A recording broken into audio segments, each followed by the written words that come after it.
Okay, तो first thing is यहाँ पर आपका विप्रो में 128 मिनट्स का ड्यूरेशन होता है सबसे पहली बात, यानी कि 1 आवर, ठीक है, 1 आवर और कितने मिनट्स का होता है? 28। 128 मिनट्स, नहीं मैम नहीं, 120 होता है ना। 128 मिनट्स का है, तो 1 आवर मतलब 60 माइनस करिए इसमें से, तो 2 hours 8 minutes approximately, right. 2 hours 8 minutes का आपका ड्यूरेशन होता है, ठीक है। 3 सेक्शंस होते हैं आपके, that is English, your quantitative and your reasoning, ठीक है। तो आपको क्वांट और लॉजिक जो है वो सारे चीजें आपके मैथ्स के टीचर या कोई और टीचर पढ़ाएंगे, ठीक है। इंग्लिश का जो सेक्शन है, सबसे पहले नोट ये करिएगा कि इंग्लिश के सेक्शन के लिए आपको ज्यादा टाइम नहीं है, राइट। आपका जो पर्टिकुलरली सिर्फ इंग्लिश का सेक्शन है, ठीक है, उसके लिए आपको अप्रोक्सीमेटली 20 मिनट्स मिलते हैं रिटन के लिए, written communication test, okay. Aptitude test के लिए 48 मिनट्स मिलते हैं, कोडिंग के लिए 1 घंटा पूरा, 60 मिनट्स पूरा आपको कोडिंग के लिए मिलता है। तो that is I think basically आपका बेस सब्जेक्ट है, तो that is more important, but still आपको क्वालिफाई तो हर सेक्शन में करना है, राइट। तो आपको ये चीज जो है ये ध्यान में रखनी है कि आपका टाइम ड्यूरेशन कहाँ कहाँ डिवाइड हो रखा है, और आपको उतना टाइम देना है कि एटलीस्ट आप हर जो एग्जाम है उसमें अच्छे से अटेम्प्ट करके क्वालिफाई कर ले। Yes Rahul, you want to say something? Ma'am आप जब बोली कि इंग्लिश के 22 मिनट मिलता है, रीजनिंग के लिए 20 48 मिनट मिनट्स, मिलता है, ये तो हाँ मैम हाँ आप बोलिए। अपना एस्टिमेशन बता देना इसको डिवाइड करके पार्टिकुलर सेक्शन के लिए। हाँ बच्चे, एस्टिमेशन नहीं है, इतना ही मिनट मिलता है। देखिए, जब आप ऑनलाइन आपने कोई एग्जाम अगर दिया है इससे पहले तो आपको पता होगा, अगर नहीं दिया तो मैं बता दूं कि ऑनलाइन एग्जाम्स जो होते हैं, जो आपके सिस्टम पे लिए जाते हैं, उन एग्जामिनेशंस में आपके left right hand side corner में एक टाइमर लगा रहता है, वो सेक्शन के हिसाब से डिवाइडेड होता है। अगर आपको डिवाइड किया गया है 20 मिनट इंग्लिश के लिए, तो 20 मिनट के अंदर ही वो इंग्लिश सेक्शन आपको कंप्लीट करना है, अदरवाइज 20 मिनट के बाद आपका दूसरा सेक्शन स्टार्ट हो जाएगा, may be it aptitude, may be it quant, जो भी हो, ठीक है। और उसके लिए अलग टाइमर लगेगा, 48 मिनट का आपको एप्टीट्यूड के लिए लगेगा, तो 48 मिनट में आपको वो खत्म करना है, अदरवाइज नेक्स्ट सेक्शन अपने आप स्टार्ट हो जाएगा, ओके। मतलब मैम ये जनरल कंपटीशन की तरह नहीं रहता कि एक पूरा 128 मिनट का टाइमर लगा हुआ है, आपका मन आप सेक्शन चेंज करके क्वेश्चन बनाते रहिए। आई डोंट बिलीव, क्योंकि टीसीएस का पेपर मैंने भी एक बार अटेम्प्ट किया हुआ है, तो ऐसा नहीं होता है टीसीएस में। तो विप्रो का मैंने कभी अटेम्प्ट नहीं किया, पर मेरे ख्याल से अगर डिवीजन करके बताया गया है यहाँ पर, तो दैट मीन्स आपको उतना ही टाइम मिलेगा, ठीक है। Okay ma'am. आप जा ठीक है, आप जा सकते हैं वापस, but if you have time enough, ठीक है, अगर आप सारे सेक्शन अटेम्प्ट करने के बाद आपके पास टाइम बचता है तो आप वापस जा सकते हैं, बट और टाइमर जो है ऑटोमेटिकली बिंग हो जाएगा, उसके बाद आपका नेक्स्ट सेक्शन स्टार्ट हो जाएगा, ओके। Okay ma'am. तो ओके, ऑनलाइन पेपर टेस्ट है, ये तो आपको पता होना चाहिए। ना, सिलेबस से एक बार डिस्कस कर ले। सिलेबस में देखिए कुछ भी अलग नहीं है, हर एग्जाम सेक्शन में यही चीज आती है, बस यही है कि हर एग्जाम का पैटर्न अलग होता है, इसका क्वेश्चंस अलग होते हैं, कितने क्वेश्चंस पे वो कितना मतलब नंबर वो प्रेफरेंस देते हैं, ठीक है, कितना डिफिकल्टी लेवल क्या रहता है उसका, ये सारे एग्जाम्स का अलग अलग रहता है। तो विप्रो के लिए ये सिलेबस जो है आपका, एंटोनिम्स और सिनोनिम्स, एंटोनिम्स सिनोनिम्स क्या होते हैं आपको पता है? एंटोनिम्स और यस सिनोनिम्स मैम। क्या यस मैम, पता है? पर्यायवाची और अपोजिट। हाँ, सिनोनिम्स मतलब जो आपके सिमिलर वर्ड्स होते हैं, सिमिलर मीनिंग वर्ड्स, एंटोनिम्स होते हैं opposite meaning words, okay. Contextual vocabulary मतलब वोकैबुलरी, मतलब कॉन्टेक्चुअल वोकैबुलरी क्या होती है, आपको क्वेश्चंस दिए जाएंगे, ठीक है, उसमें से आपको एक वर्ड चुन के बोला जाएगा कि इस वर्ड का इस पैराग्राफ में क्या मीनिंग है, ठीक है। उस मीनिंग के हिसाब से आपको हो सकता है ऑप्शंस में मीनिंग दिया जाए, ऑप्शंस में सेंटेंसेस दिए जाए जिसमें सिमिलर मीनिंग से वो वर्ड यूज हो रहा है, उस हिसाब से क्वेश्चन आते हैं। जंबल सेंटेंसेस क्या होते हैं, आपको पैराग्राफ होगा एक, ठीक है, पैराग्राफ के 5 मान लीजिए सेंटेंस हैं, तो 5 ऑप्शंस रहेंगे जो कि जम्बल्ड होंगे आपस में, ठीक है। हो सकता है ए पहला नहीं रहे, लास्ट सेंटेंस रहे पैराग्राफ का, ठीक है। तो आपको मीनिंगफुल पैराग्राफ बनाना है, 5 सेंटेंसेस या 6 सेंटेंसेस, हाउएवर सेंटेंसेस जो भी आपको ऑप्शंस में जितने दिए गए हैं, उसमें से आपको उसको जम्बल अरेंज करना है, सारे सेंटेंसेस को अरेंज करना है मीनिंग देने के लिए पैराग्राफ का, ठीक है। तो sentence formation, improvement and construction, ये जो चीज है इसके लिए बेसिकली आपको वही चीज ऊपर जो सेंटेंस टेम्बल है जैसा, ठीक है, उसमें आपको पैराग्राफ बनाना है। सेंटेंस फॉर्मेशन में क्या करता है, वो आपको एक बड़ा सा सेंटेंस, ठीक है, बहुत बड़ा सेंटेंस, उसको 3 पार्ट में या 4 पार्ट में डिवाइड कर देगा। उसमें से आपको फिर पूछेगा कि इसमें से कौन सा इनकरेक्ट है या कौन सा करेक्ट है, यहाँ का कहाँ करेक्शन की जरूरत है, कहाँ करेक्शन की जरूरत नहीं है, ठीक है। वो सारे क्वेश्चंस इसमें आ वो सारे क्वेश्चंस इसमें आएंगे, ठीक है। Subject verb agreement, subject verb agreement मतलब सब्जेक्ट का जो आपका ये रहेगा, ये भी एक तरह से करेक्शन सेंटेंस ही रहेगा। मतलब एग्रीमेंट होना चाहिए। हाँ, सेंटेंस जो होना चाहिए वो आपका सब्जेक्ट के तरह, मतलब सब्जेक्ट के हिसाब से वर्ब लगना चाहिए, वर्ब के हिसाब से सब्जेक्ट लगना चाहिए, समथिंग लाइक दैट। मतलब आपको सेंटेक्स कॉन्टेक्स्ट जो है वो करेक्ट करने के लिए दिया जाएगा सेंटेंसेस का। ओके, एरर आइडेंटिफिकेशन भी सिमिलर है, बट यहाँ पर आपका लिमिटेशंस नहीं है। एरर आइडेंटिफिकेशन में लिमिटेशंस नहीं है, आपको ग्रामेटिकली किसी भी बेस पे आपको करेक्शन करने दे दिया जाएगा। हो सकता है कि आपका प्रपोजिशन के बेस पे दे दिया जाए, हो सकता है वर्ब के बेस पे दे दिया जाए, हो सकता है प्रोनाउन के बेस पे दे दिया जाए, किसी भी बेस पे आपको करेक्शन करने दे दिया जाएगा। और टेंस और आर्टिकल तो ऑब्वियसली आपको पास्ट टेंस या प्रेजेंट टेंस में जो भी है सेंटेंस, उस हिसाब से आपको टेंस सही बताना होगा, आर्टिकल कहाँ लगना चाहिए, कहाँ नहीं लगना चाहिए, ठीक है, कौन सा आर्टिकल लगना चाहिए, ठीक है। Reading comprehension and ordering, reading comprehension जो होता है उसके लिए बेस आपको ये पता होना चाहिए कि कॉम्प्रिहेंशंस जो होते हैं, कॉम्प्रिहेंशंस के लिए आपको आंसरिंग करने में उतना टाइम नहीं लगता ये है जितना एग्जाम कब पढ़ने होने के। वाला है? एग्जाम आपका डिटेल्स आपको दी गई है, अगर नहीं दी गई है तो मैं आपको प्रोवाइड कर दूंगी सारी, ठीक है, don't worry about that. Exam का एक्यूरेट डेट नहीं पता मैम। एक्यूरेट डेट नहीं पता है, okay okay, will discuss about this, ठीक है। रीडिंग कॉम्प्रिहेंशन जो है उसके लिए आपको पता होना चाहिए कि रीडिंग कॉम्प्रिहेंशन में आपको पैसेज पढ़ना है, समझना है, उसके बाद उसको आंसर करना है जो क्वेश्चंस उसके हिसाब से दिए गए हैं, ठीक है। Preposition and conjunctions, propositions and conjunction में वही सिमिलर आपका, जो यहाँ पर एरर आइडेंटिफिकेशन में कोई बेस नहीं था, यहाँ आपको बेस दे दिया गया है। जो क्वेश्चंस रहेंगे उसमें प्रपोजिशन ही आपको सही जगह पे लगाना होगा या कंजंक्शन सही जगह पे लगाना होगा। स्पीच एंड वॉइसेस के क्वेश्चंस मैंने शायद निकाले थे, मैं आपको एग्जाम्पल में दिखाना चाहूंगी, ठीक है।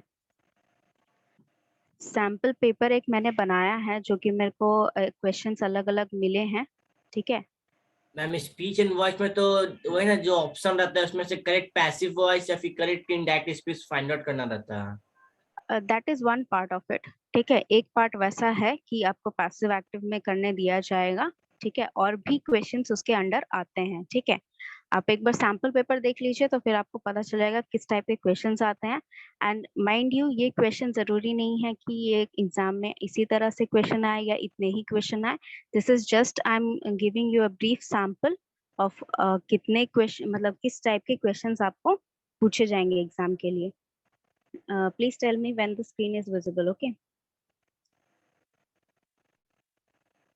Okay, let me share once more so that you will be able to see that screen. Okay, are you able to see my screen? Sample paper? Yes, ma'am.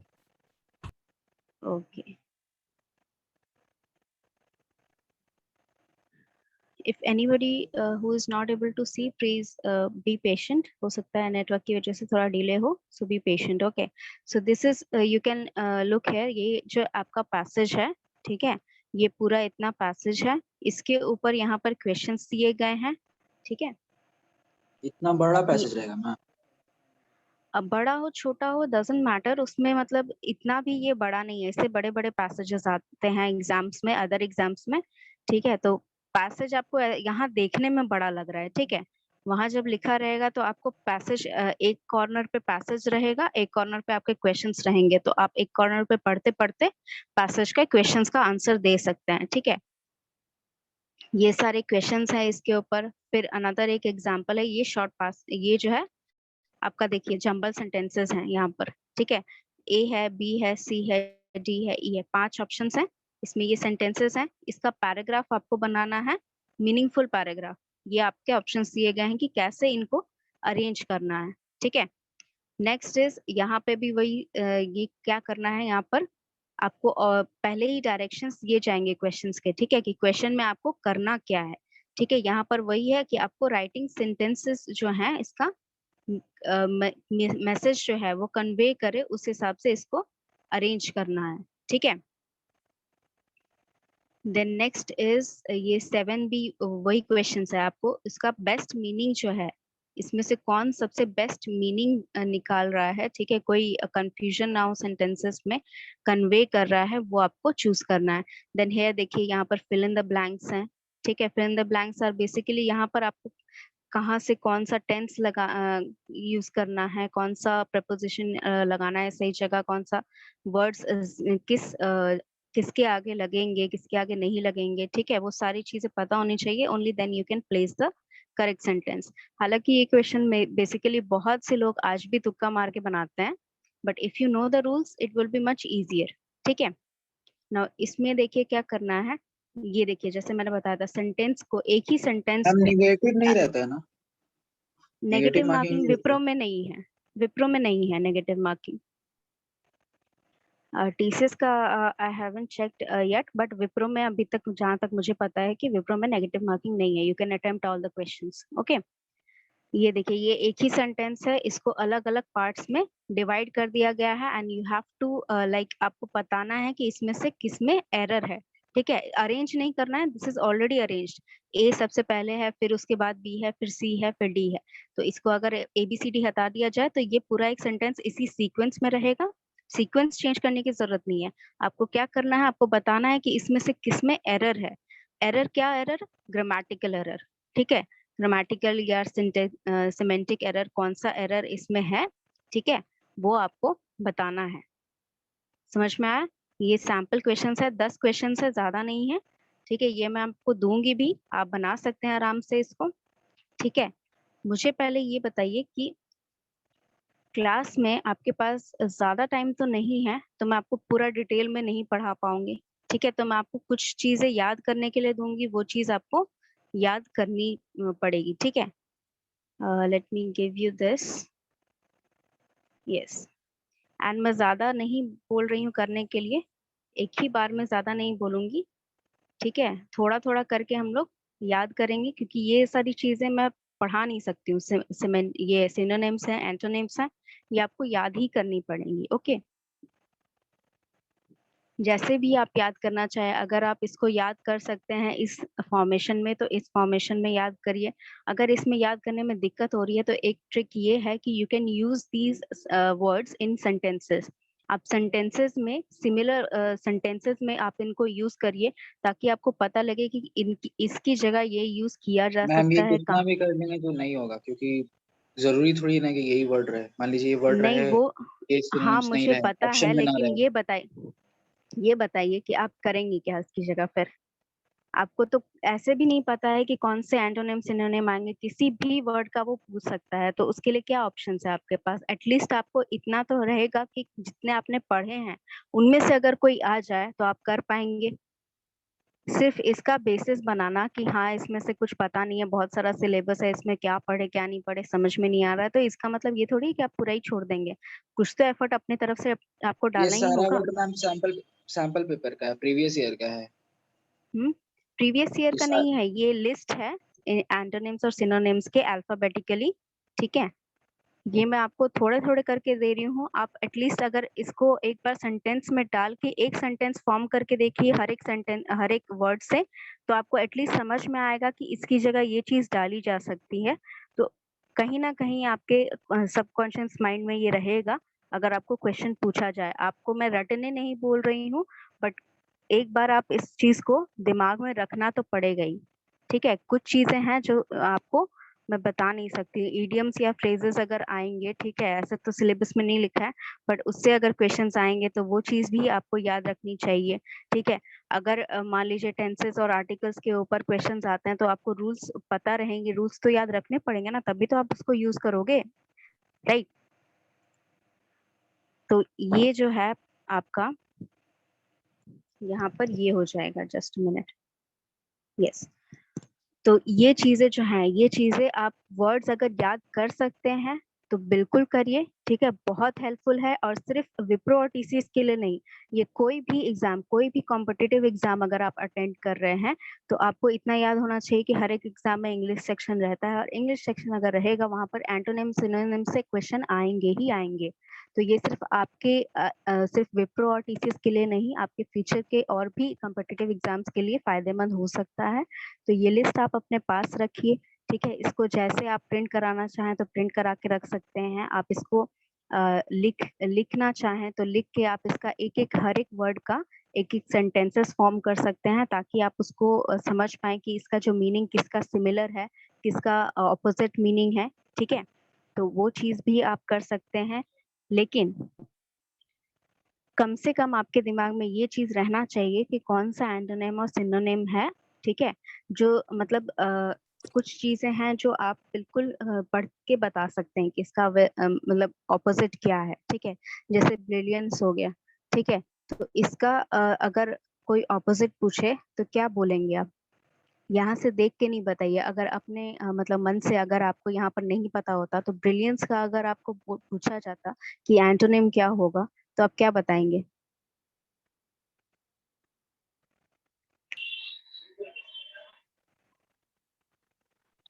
Dullness. Moon. Dullness और एक तो वहीं लिखा हुआ है stupidity.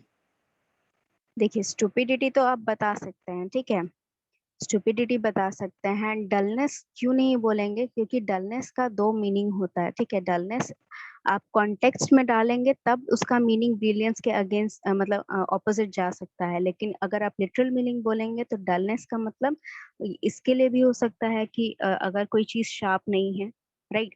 तो आपको ये चीज भी ध्यान रखनी है कि आप हर चीज के लिए ऑपोजिट नहीं लगा सकते हैं just because you have use that word in context, ठीक है। आप उसका अगर यूज कर रहे हैं कॉन्टेक्स्ट में, सेंटेंसेस में, या किसी को बोलने के लिए, तो जरूरी नहीं है कि आपने वो वर्ड यहाँ पर ऑपोजिट मीनिंग का लिख सकते हैं, ठीक है।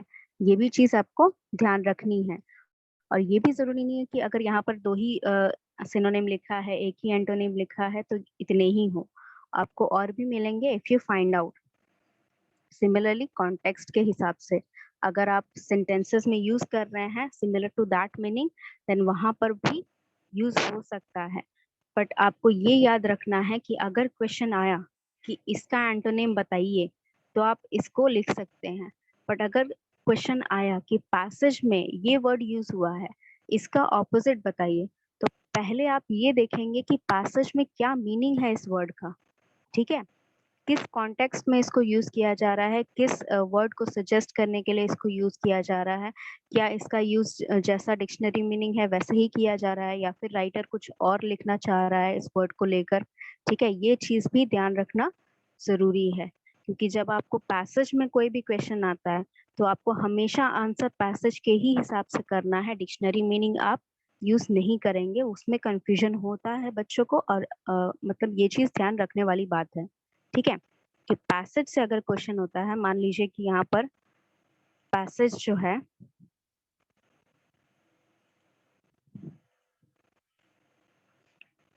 पैसेज दिख रहा है सबको? पैसेज दिख रहा है सबको? Yes ma'am. यस। तो यहाँ पर कोई भी एक वर्ड उठा लीजिए, ठीक है, इसका मीनिंग जो है हो सकता है कि डिक्शनरी मीनिंग से सिमिलर हो सकता है कि डिक्शनरी मीनिंग से सिमिलर नहीं हो। तो अगर आप पैसेज के हिसाब से कोई वर्ड का एंटोनिम सिनोनिम लिखेंगे तो आपको पहले ये देखना है कि पैसेज में उसका किस वर्ड से, उसका जो वर्ड है उसका क्या मीनिंग आ रहा है सेंटेंस के हिसाब से, पैसेज के मीनिंग के हिसाब से, उसके बाद आप उसको लिखेंगे। अब यहाँ पर ये क्वेश्चन, पैसेज वाला क्वेश्चन छोड़ दीजिए, ये क्वेश्चन करके दिखाइए तो एक बार मुझे। इन सेंटेंसेस को आपको मीनिंगफुल पैराग्राफ में अरेंज करना है। ये पैसेज पढ़िए, मतलब ये क्वेश्चन पढ़िए, ठीक है, इनका मीनिंगफुल पैसेज बनाने की कोशिश करिए। हल्का स्क्रॉल डाउन कीजिएगा ऑप्शन के लिए। ऑप्शन देखने के लिए नहीं मैम ठीक है, ऑप्शन मत दिखाइए। ऑप्शन सिर्फ आंसर नहीं है, ऑप्शंस हैं इसके कि कैसे अरेंज करना है। आप उसको देख सकते हैं, क्योंकि कभी कभार ऑप्शन से भी आंसर्स जल्दी निकल जाते हैं, ठीक है। कभी कभार होता है कि 2-3 ऑप्शन ऐसे होते हैं जो कि पहले ही चीज में आपको पता चल जाए, आधा ही ऑप्शन पढ़ के पता चल जाए कि वो गलत है, तो वो चीज भी आपको जरूरी है, बिकॉज वो टाइम मैनेज करती है, ठीक है। तो वो चीज अगर आपको पता चल जा रही है, दैट इज वेरी गुड, आप तुरंत सॉल्व कर सकते हैं उस चीज से, ठीक है। इसका आंसर ए है क्या? ए, ओके। और बाकी बच्चे ट्राई करते रहिए इसको। ए होगा, ओके। एक बच्चे ने बोल दिया ए है, तो ए है। ए क्या है? बी पहले होगा, अर्ली लास्ट स्टेट, ओके।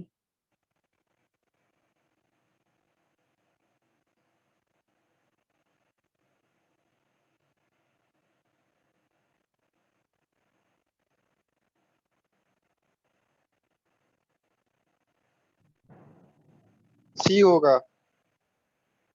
सी, ओके। 2 वोट हैं ए के लिए, 1 वोट है सी के लिए। Anyone else would like to try?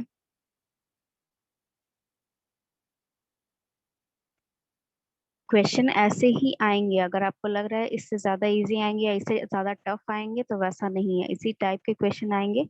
You will be given, मतलब ऐसा भी हो सकता है कि इस टाइप का आपको 2 क्वेश्चन आ जाए, ठीक है। तो आपके लिए अगर ये बनाना सीख लिया तो 2 क्वेश्चन आप आराम से बना सकते हैं इस मेथड से, जो भी आप मेथड अप्लाई करना चाह रहे हैं।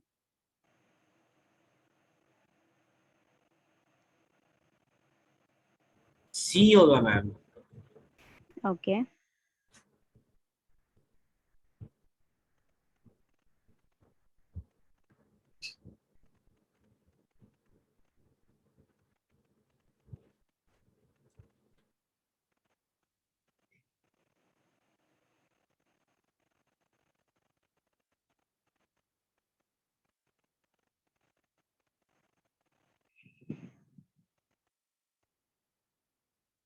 ओके। सी के लिए भी 2 वोट आ चुके हैं, ए के लिए भी 2 वोट आ चुके हैं। कोई एक बच्चा कर दे तो फिर मैं आंसर बता दूं।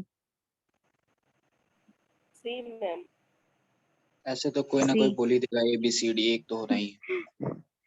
नहीं, the correct option is C actually, ठीक है। क्योंकि यहाँ पर देखिए, यहाँ पर जो है, पहले आपने जो बी वाले बच्चे हैं वो देख लीजिए। अर्ली लास्ट ईयर बताया गया है, अ सिमिलर इग्निशन, सिमिलर बताया गया, दैट मीन्स इससे पहले वो जो क्वेश्चन है, जो स्टेटमेंट है कोई भी, वो पहले ही हो मेंशन कर चुका है पैसेज में, तभी तो यहाँ सिमिलर लिखा है उसने, तो बी पहले नहीं आएगा, ठीक है। सी क्या है आपका? The broad based integration against the domination of the power and production of the state, ठीक है। तो ये जो स्टेटमेंट है, इससे कनेक्टेड, इससे कनेक्टेड नेक्स्ट स्टेटमेंट आपका इन, सॉरी, आपका ई, इनमें से कोई नहीं होगा। हाँ, सी के बाद डी आएगा, कंपलसरी है। हाँ, ई जो है, ई आपका है जो पहले जो प्रॉब्लम है उसको स्टेट कर रहा है, ठीक है। जो भी प्रॉब्लम इसमें या फिर जो भी बात का मेंशन किया गया है, जो भी बात का मेंशन किया गया है उसको पहले स्टेटमेंट दिया गया है, ठीक है।